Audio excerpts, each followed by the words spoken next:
No De Casa em Casa dessa semana, vamos estudar Mateus 5, de 43 a 48, onde Jesus nos ensina que devemos amar os nossos inimigos. Nesse texto, Jesus diz assim: Ouvistes o que foi dito, amarás o teu próximo e odiarás o teu inimigo. Eu, porém, vos digo, amai os vossos inimigos e orai pelos que vos perseguem, para que vos torneis filhos do vosso Pai Celeste.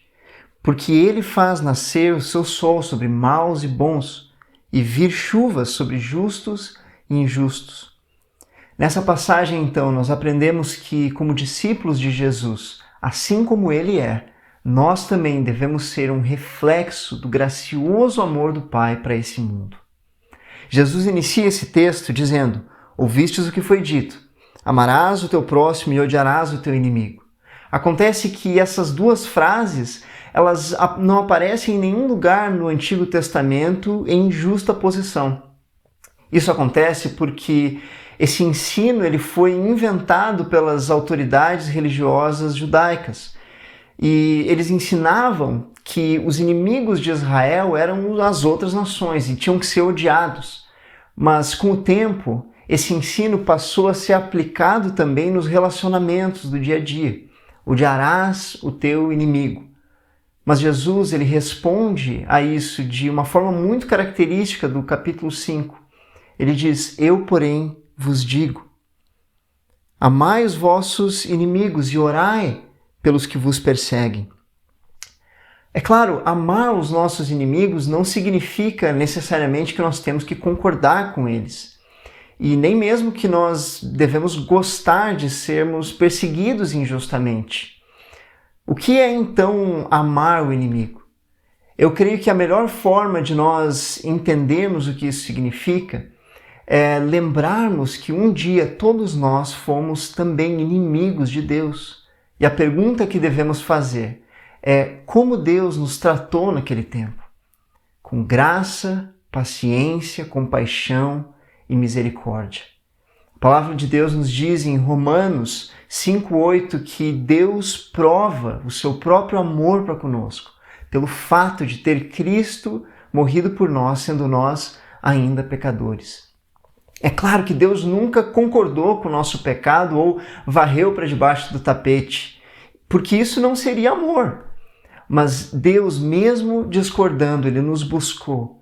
Mesmo sendo contra o nosso pecado, Ele nos alcançou e Ele nos salvou em Cristo. Amar o nosso inimigo, então, orar pelos que nos perseguem, é simplesmente sermos um reflexo para os outros desse amor imerecido do qual nós recebemos diariamente. Jesus nunca foi complacente com aqueles que o perseguiam, mas quando finalmente ele foi colocado naquela cruz, onde verteu o sangue mais precioso que esse mundo já conheceu, ele disse: Pai, perdoa-lhes porque eles não sabem o que fazem. Jesus orou por aquelas pessoas. E o resultado de nós tomarmos essa mesma atitude, Jesus nos explica que isso é para que nós nos tornemos filhos do nosso Pai Celestial. A pergunta que alguém pode fazer é: como eu posso me tornar filho de alguém que já é meu pai? Mas nós temos que entender que aqui Jesus não está falando sobre ser filho, mas sobre agir como filho.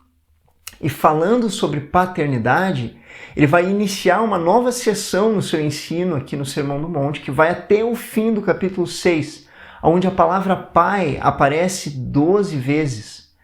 Todas essas vezes no contexto de nos ensinar que ser discípulo é, na verdade, ser filho e aprender a viver como filho. Então, no restante do Sermão do Monte, Jesus vai nos ensinar sobre agirmos como filho em diferentes áreas da vida.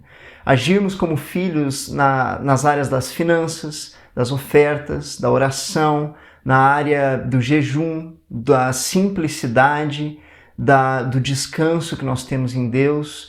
Agirmos como filhos em todas essas áreas. Mas nós precisamos entender que antes de tudo isso, ao iniciar essa sessão que fala sobre paternidade, Jesus nos mostra que tudo isso está fundamentado no princípio de nós sermos e agirmos como filhos na área do amor. E não só o amor uns aos outros, mas também o amor até mesmo aos nossos inimigos. Jesus resumiu todo o Antigo Testamento em 2 mandamentos. Amarás o Senhor teu Deus de toda a tua alma, de todo o teu coração, de toda a tua força, de todo o teu entendimento, e amarás o teu próximo como a ti mesmo.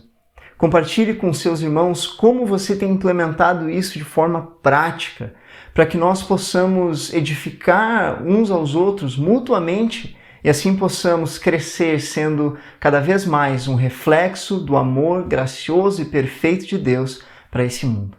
Que Deus te abençoe.